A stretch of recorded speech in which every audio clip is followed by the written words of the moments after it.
Hello there, I'm Scotty. You're not welcome back to Dis-Cember 2023. It's day number 6. We're looking at Susie Q. Dun, dun, dun, dun, dun, dun. That's right, from 1996. This aired on the Disney Channel. I guess we're doing movies that were often mistaken for Disney Channel movies. We did My Date with the President's Daughter yesterday, although for me it was like 3 days ago because it's Monday that I'm recording this, and I did that on Friday. But now we're talking about Susie Q, which is another one that is always mistaken for a Disney Channel original movie, and it is not. It is. I don't even think it was a Wonderful World of Disney thing. I think it was produced by Disney, I think, and it aired on a Disney Channel, but it wasn't a Disney Channel original film. In fact, it came out in 96, which is a year before Disney Channel original movie Banner was even made. The actual first official Disney Channel original movie is under wraps. It was even announced as so. Hold on, I got my nose. Alright. So like I said, Susie Q is not Disney Channel original movie, but I can see why people would think it was. It has that kind of feels to it. The movie itself stars Justin Whalen, Shelley Long, Garwin Sanford, and the Pink Ranger herself, Amy Jo Johnson. And she wears pink throughout most of the film. So, in 96 would be after she left the show. Yeah. She left during the 3rd season of the show.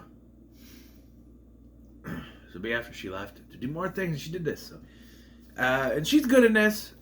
Justin Whalen, I think, was an underrated actor. He's retired, which is why I say was. But,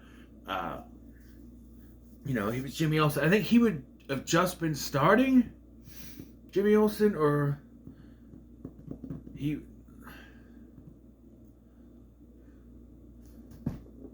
1 was in 94, 95. So no, he was already Jimmy Olsen, which is weird because he's playing a photographer for the Daily Planet on one show, and in this movie he plays a high school student. And he's actually younger than Amy Jo Johnson is.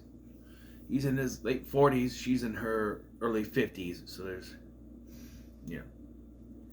But, yes, the Pink Ranger was one of my crushes growing up, so, of course I like to watch this movie. I watched it quite a bit growing up. I remember watching it on the Disney Channel when it was on there. But it's not a Disney Channel original movie. There are other ones that I could put in here. I don't even know if I can qualify 17 Again or Wish Upon a Star as Dis-Cember. I could, because that's where I watched them.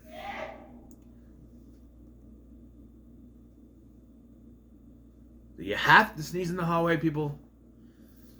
I mean, I've done it before, but I'm not that loud. Anyway,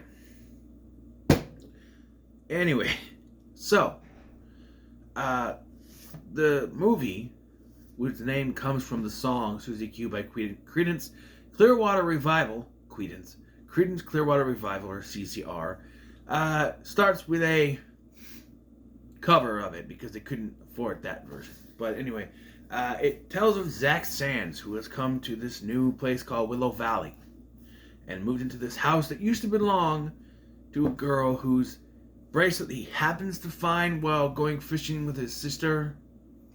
And because he found the bracelet, he's the only one that can see Susie Q. And then it begins a mission to help her finish her unfinished business. Basically is what it is. So, that's what it is. And Zach also has some of his own personal issues, also to do with death. So, like I said, we start off this movie with the opening title song, Susie Q, which is a cover. They have 2 different covers in this. They have this one, and then one that plays later on in the film, and at the end credits, those versions are the same one. But watching this, to a certain point, I was like, you know what? This doesn't feel like it would be at home on a Disney Channel. They aired it. And then there's this whole sequence. I'm like, okay, this feels like Disney Channel.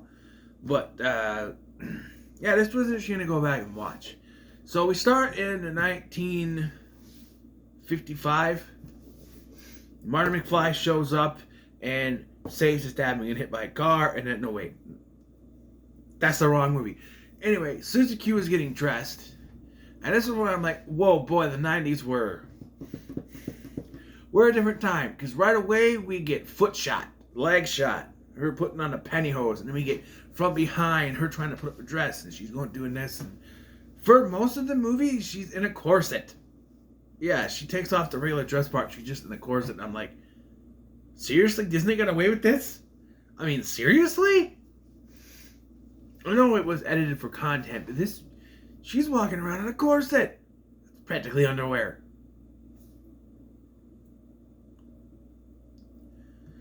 I don't know. But it's an age-old story, right? Boy meets girl, and then there's a... If you know the song Last Kiss by Pearl Jam, or whoever, I don't remember, I forgot to look up who sang the original version, but it goes, where, oh, where could my baby be? The Lord took her away from me. That song, right? You know the story. You know, they go into a dance. So she's getting ready to go. She's helping her grandfather into his bed, and he says he's got to get some papers. He's got to get some papers. He needs to talk to her mother, and she says, okay, I'll have her come up, but she forgets. And they go to leave. He gives her the bracelet, and they drive off.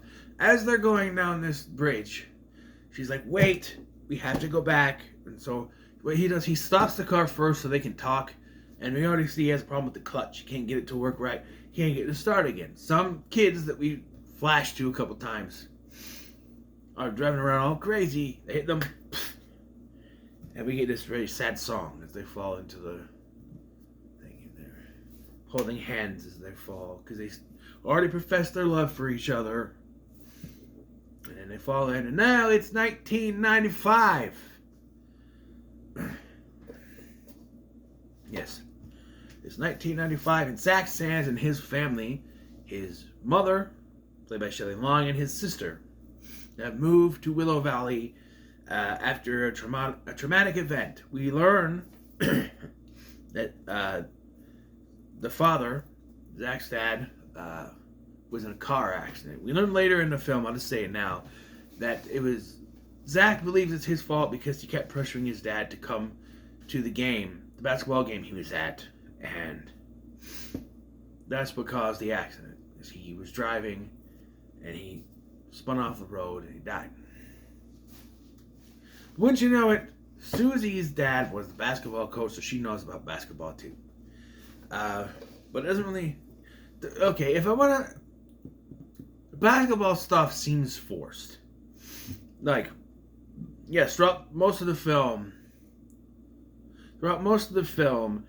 he's talking about he doesn't want to play basketball, he doesn't want anything to do with basketball, and then at the end of the film, after they've resolved her issue, there's one more thing you have to do, and he's like, well, no, I'm done for the day. And it's him going into the basketball game, which doesn't make a lot of sense. We'll get to that. So they're moving into this house, which we end up finding is Susie's old house. And we also find out that his room is her grandfather's old room. But a coincidence. Right? So yeah. He and his sister are going fishing by the bridge for some reason. And he pulls out Susie's bracelet. And when he grabs that, when he has that, now he's the only one that can see Susie. They could have done something with this, whereas he knows it's because of the bracelet. So wait, give it to his sister so that she can see her. Would that work? Who knows? But at first it's like pestering him because she won't go away. He starts to realize only he can see her. Nobody else can see her. Nothing. She helps him mess up at chemistry because that was her worst subject. Now you tell me. I do like that there are some reactions like. He's talking to her, but they can't see her, so he'll say something and I'll have a reaction like,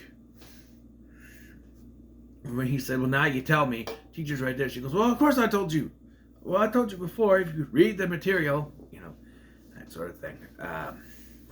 They have a thing where the mom is working for a radio station, or for a news station, excuse me, which does come into play later. So they're lucky their mom works there. There was also a thing with the coach, played by Garvin Sanford, who wants Zach to play for the basketball team because apparently they suck. Except for one player who is the son of our villain. I don't know the guy's name, but he's the evil villain guy who wants to foreclose on this property and build his own stuff. Those type of villains that we had in the 90s and early 2000s, you know. You know, they did this, and I think, Hey Arnold the movie did it, and yeah. But yeah, so Susie basically, she convinces Zach to help her. So they go to see her parents, who are living in a trailer park now because they get kicked out of the house. And they go to talk to them. The coach gives him the playbook, even though it has nothing to do with... That's not really why he's there, but he disguises it as... Because you get to say, hey, you know, your daughter, ghost of your daughter told me to come here, and yeah, no. But in the end, he does tell the mom that, you know, I'm living in your house, and I just want to know what happened, and, you know. And so they start to investigate. They realize that the grandfather had the deed to a whole bunch of land that this guy wants to develop over. And it's most of Willow Valley. So if they could find this deed and get it put in before midnight that Friday, which turns out to be that day, then, because during that they say, oh, this Friday, and I'm like, okay, so it's like tomorrow, a couple of days. No, it's that day, so why did they say this Friday instead of by midnight tonight, you know? And this is where the movie lost me. Because this is where I went, okay, we are padding for time. Because as soon as they leave, the guy's kid sees them driving, summons Curly the cop. Yeah, it's Will Sasso, who's Curly from the Three Stooges movie. Show up, immediately says,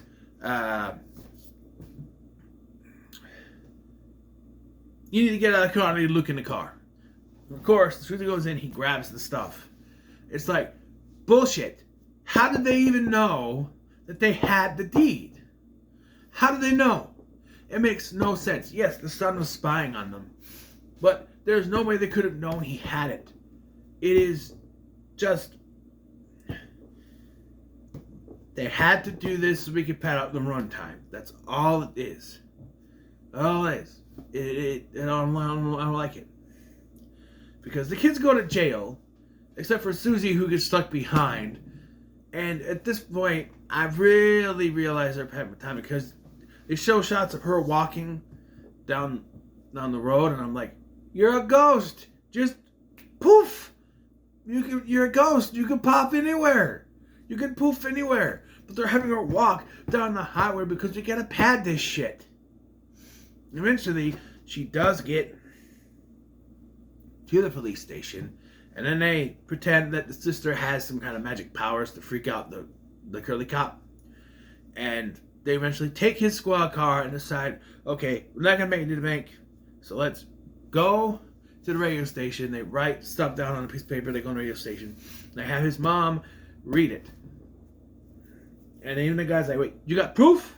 Yeah. I mean, they are witnesses to what happened. So, and magically, it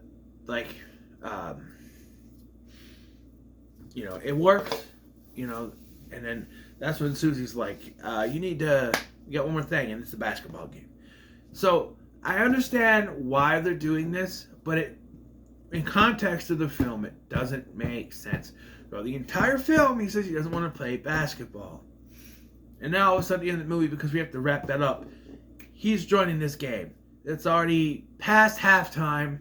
There's no way they would let a new player play in the final quarter of this. There's no way. There's no way. Even if this coach does favor him, there are rules and regulations. The referees say, no. He can't come in at the last second and join this basketball game. There's no way it's legal.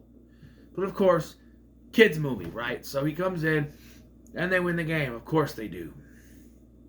And we get one final scene, which is kind of sad. Actually, it's not the final scene. It's one of two final scenes where he's on the bridge. He finds Susie on the bridge, and she says she has to go back. She does say earlier that she was in heaven, and she came back. So when Zach found that bracelet, it must have summoned her back. Excuse me, I just had lunch and I'm drinking pop. You must have summoned her back to finish her business. You know. Oh, by the way, they used one of her father's plays to win the basketball game.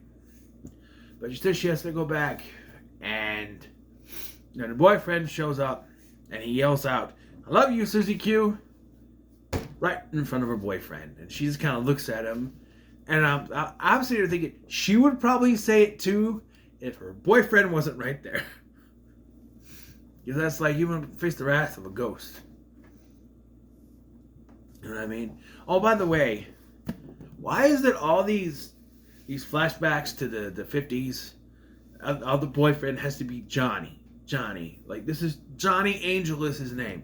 You remember in The Tale of the Prom Queen, I swear his name was Johnny. And even in what seemed like a 50s style thing, but not really, was like Johnny and Jelly. The Tale of the Dream Girl. It's sort of. There was a car accident involved.